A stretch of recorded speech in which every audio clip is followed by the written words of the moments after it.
Two old guys out in the front yard shouting at the clouds are back. And we're here to shout a little louder about the disappearance of physical media. We've been covering that in a lot of our recent uploads. But in particular, a part of that disappearing that I think gamers will lose is the human connection. Yes, the human element. I think about a lot of different things. We could go down a lot of different rabbit holes, and we probably will in this video, but I think some of the nostalgia for gamers in our age range is because of who they experience things with. And I want to hone in on something in particular, and then we'll let the video go where it goes. But I want to talk about midnight releases. Ooh, midnight releases. These were Have you ever done one? These were such a big deal. I didn't do a lot because I'm a little bit younger, so I missed out on a lot of it because I wasn't old enough. But I did get to experience some, and like I did a lot of Black Friday midnight stuff, and that was always so much fun. But it was just midnight releases. That was an experience, you know. You freaking wait in line. You're talking to other people. You're all excited about the same thing. Yeah. Like-mindedness. Now when a game comes out, you're at home by yourself, and you're like, oh, it's 9 p.m. Download. It's not the same. It felt like an event, and I think that is why there are so many retro gamers that are nostalgic for video games, is because of events like this and other things. Yes. But in particular, I worry, and I don't know why I worry, because it's not my problem, but I just think there are going to be future generations that miss out on a lot of nostalgia because they aren't out experiencing renting a movie as opposed to clicking on a movie, or in this case, like you mentioned, downloading a game at midnight as opposed to waiting in line with other human beings or friends to get it. And I remember doing that when the new Maddens would come out on PS2, and it was a big deal. That's I remember awesome. when Metal Gear Solid 3 was coming out and waiting for that. And they just made big events about it, and it was really, really cool. And I even think to current times, and they still do midnight releases, but it's definitely dying. Yes, okay? It's not the same as it was. And I think back of some of the memories I have in the 5.5 years that we've had the channel, and there's a ton of them. But I remember the midnight release for the Super Nintendo Classic Edition. Oh, yes. We went to Walmart. It was awesome at midnight. And it was so cool because we went to the electronics department, and there was like just a couple people hanging out. Yep. You know, it wasn't a massive release. It wasn't a massive deal to a lot of people. But it was kind of cool because we were all like, it was 11:55, and we were all just standing around being like, Super Nintendo. And I think we got there pretty dang early because we knew the buzz that had been around the NES Classic when it came out. So we didn't know what to expect. And if memory serves me, did we bring like a couple 3DSs or the Switch? We brought some handhelds. Yeah. We were like, you know, gaming in the electronics department because they couldn't release it till midnight, you know? And I remember that. I remember talking to the people. There was a lot of Nintendo fans, a lot of people talking about how excited they were and what their favorite games or what the first game they were going to play. I think we got that going on in the line. Like, what's the first game you're going to play on the Super Nintendo Classic? And that's what's really cool because you're talking about retro things with like-minded individuals. You're connecting over like, oh, the first thing I'm going to play is Super Mario World. And you're like, oh, I love Super Mario World. And like, it's so cool because you don't experience that when you're at home by yourself, you know? Well, the converse of that, and this is where I'm going, is that's a really important memory, and I remember specific details. I remember us, the asses getting kind of tired sitting on the hard floor in the Walmart electronics aisle, you know? And I have almost no memory of when the Genesis Mini or the Genesis Model 2 Mini or the TG16 Mini, I have no memory. I have no idea what we were even doing when those came out because they arrived at my front door in the Amazon box. Yeah, they came in the mail. And yeah, it is awesome that we have it, and it is physical, you know, so it's awesome on that aspect, but there's no memory, there's no human connection to, so when you look at it, you go, oh, it's just cool. There's no like story behind it. And every time it's weird, just how my brain works. I think maybe others do too. But every time I see my Super Nintendo Classic, I'm like, oh man, I remember us going to get that. That's a key thing to physical media. Obviously, you can order stuff on Amazon and get it shipped, and I have a bunch of stuff like that. But then there's games in particular that, like, Silkworm, for example. We went over to visit Megadan, and he was like, have you ever heard about this game? And we were like, no. So then he showed us the game, and we played it. It was fantastic, and then we got the game. So now every time I look at Silkworm, I have this whole memory. Yeah. And that applies to a lot of things.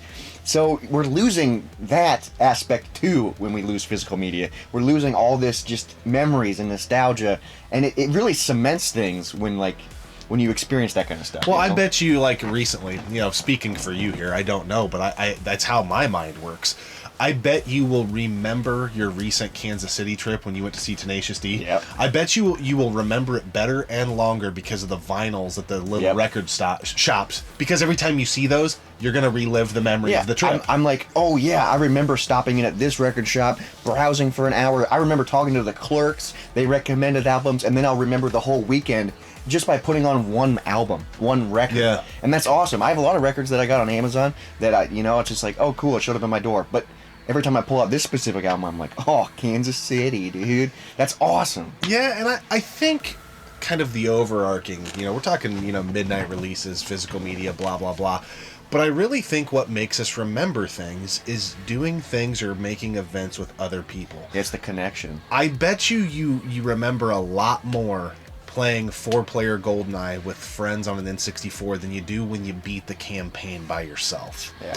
I bet you remember going and grabbing pizza with buddies and hitting up an arcade and that event around it more than you remember maybe having pizza delivered to your house because it was an event, right? You remember there's some CDs you'll see and I remember borrowing this from somebody and then I went to get it. And I think you remember those things a lot more. You're the first movie you got to go to at a certain age. I don't know that you would remember it the same way if that happened on Netflix. And I guess what I'm trying to get to the point of is digital media is super convenient, but I think it comes at a cost and the cost being life experience. Yes. And okay, so I have an example. This doesn't have to do with physical media, but I think it does apply. So like, try and think of your favorite meal or favorite restaurant experience. It's going to come with a story. It's going to come like, oh, I remember eating this delicious meal, but it was part of a greater thing. It was with who I was with. It was the trip. It was. You remember all these things, not just the meal. Yeah. So I think that applies to physical media. It's like you remember more than just that one thing. Yeah, and you remember the experience. I love that you brought that up because I think we have been asked several times, like, what's the best beer you've ever had? And I think our answer typically is, I would have to think about who I had it with. Yes. That's more important than the thing you consume. Yeah, because it's way different than...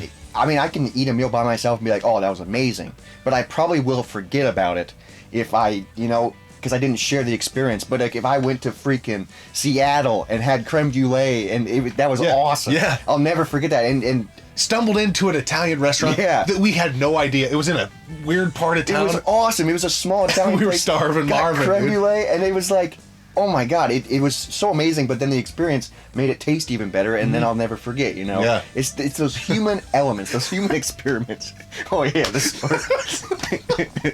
That was the night we were walking in Seattle on this really skinny sidewalk, and some dude comes just flying by on his bike and just hit Robert with his bag of food. Yeah. Robert didn't have a bag of food. This guy had a bag of food. This guy was on a bike. This is a little side tangent. This guy's on a bike coming towards us, and he had like a Subway bag, like with chips and something in it. And a big old stuff. Yeah, dude. And I don't know. He was like looking at me, and I was like, "What's going on?" But there was plenty of room. And then as he went by, he hit me with it, and then kept going. He was gone. Drive-by subbing, man. Wow. See, I'll never forget that, and that's part of the experience of the creme brulee. Yeah, it's fantastic. Yeah, that was good stuff. Good stuff. But I don't know if you guys think about that stuff, but I think more than we get comments all the time like, well, physical media. It's less convenient and it takes up space and all of these things, but more importantly to me is the space it takes up in my memory. Yeah. And that is a very vital thing that I do not think people are understanding that we are going to lose. Yeah.